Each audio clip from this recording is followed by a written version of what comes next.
So if you say administrator, it is actually one of the functions of the central management console. He is the person who has the administrator rights on top of everything. But central management console is the application which an administrator can log in and do his things. And he can also log in on the other side. He can log into the job server, configure it. He can do the address server. He can bounce the server. It is definitely, I can say, administrator is a person, not a tool. Whereas central management console, that is the actual application where the administrator does all his functionality. All right.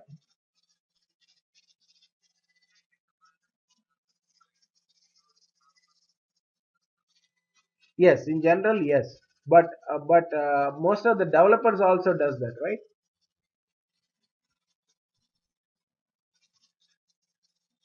Yeah, we do. We'll have access to the central management console with a few restrictions, and if you want to go and schedule a job, run it in your test environment or development environment, yes, you can do it.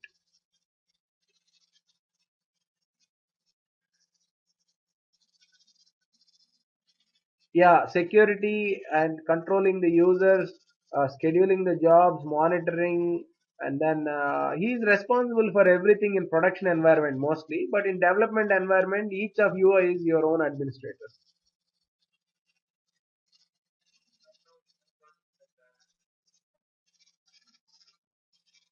True, as I told you, it depends on the project size.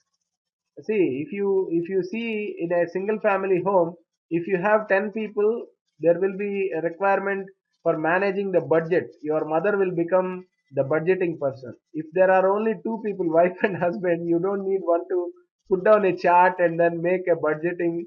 It is all you and your wife who are spending and who are earning. So definitely you'll not create one more position, a stenographer who will make note of everything what you do. So an administrator is more kind of a role where if you have at least like 10 developers working on a project, it makes sense to have an administrator, maintain the central repository, take care of the installation of patches, and then take care of bouncing the servers and tuning them to the performance. Everything will be taken care by administrator. Did I?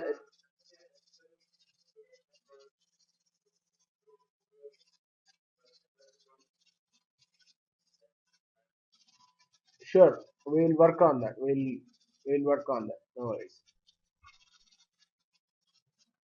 Okay, guys. If we are done with those components, I'm going to go into the little bit of a hardware components, the job server. Any questions or can I proceed with the rest of the presentation? Okay. So job server. Jobs, was it a question? I heard some voice, but I don't know if that was a question. But okay, job server. The job server can move data in either batch or real-time mode and uses distributed query optimization, multi-threading, in-memory caching, in-memory data transformations, and parallel processing to deliver high data throughput and scalability.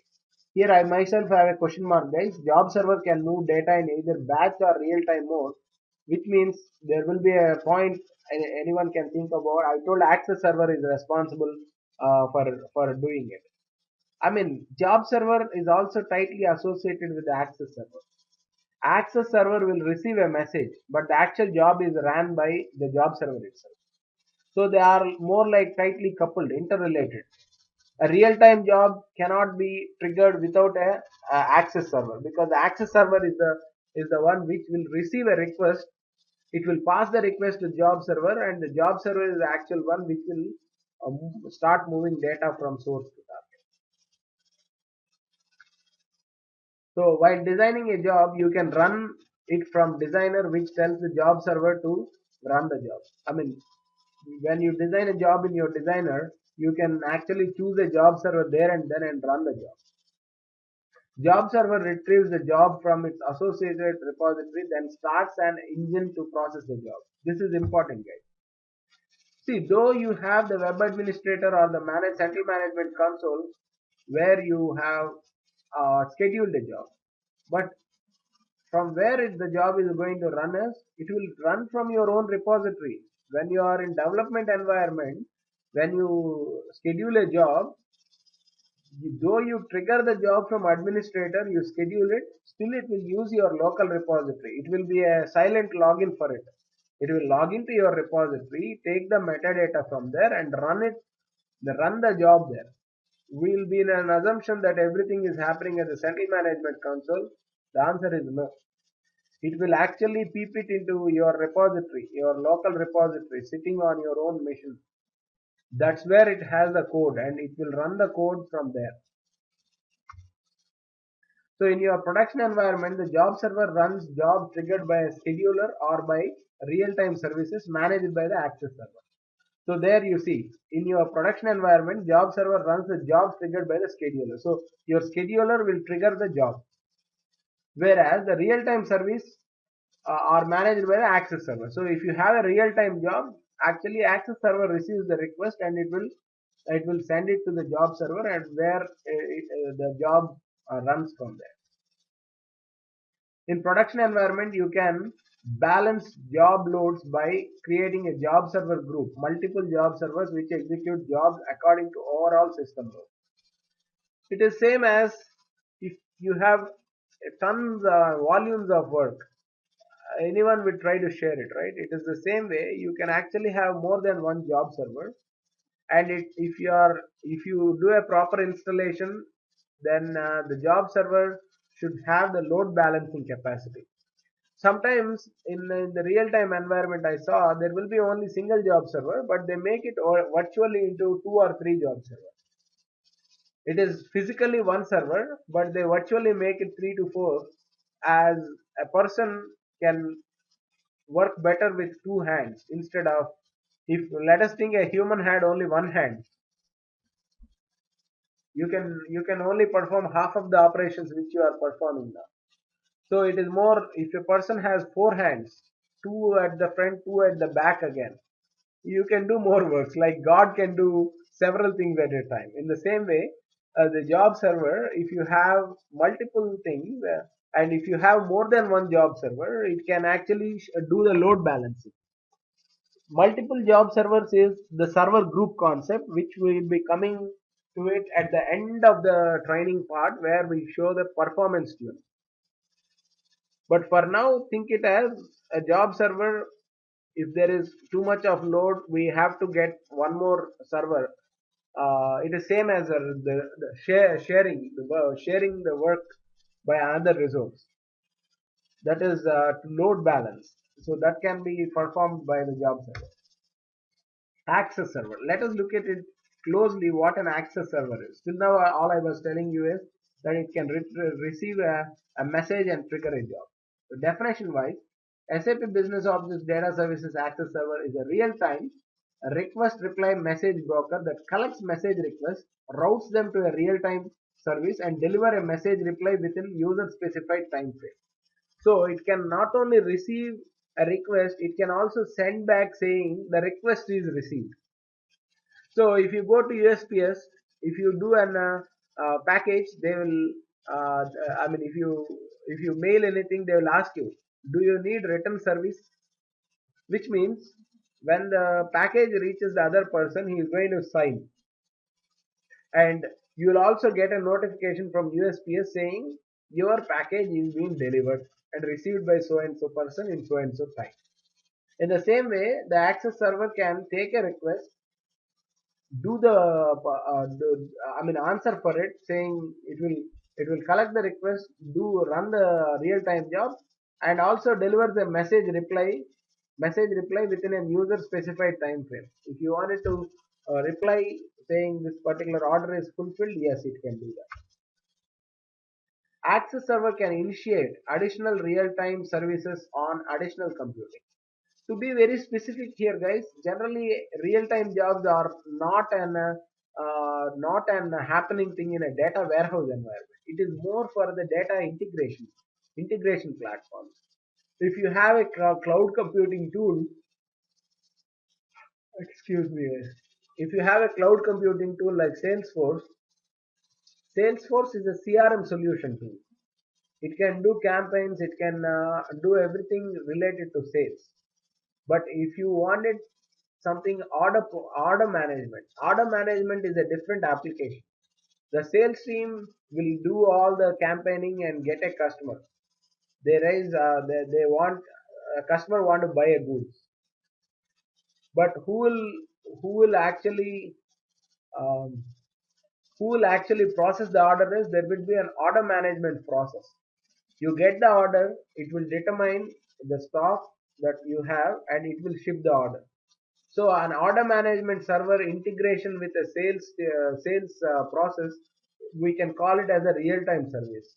Generally, all the data warehouse environment, more you have is only batch jobs.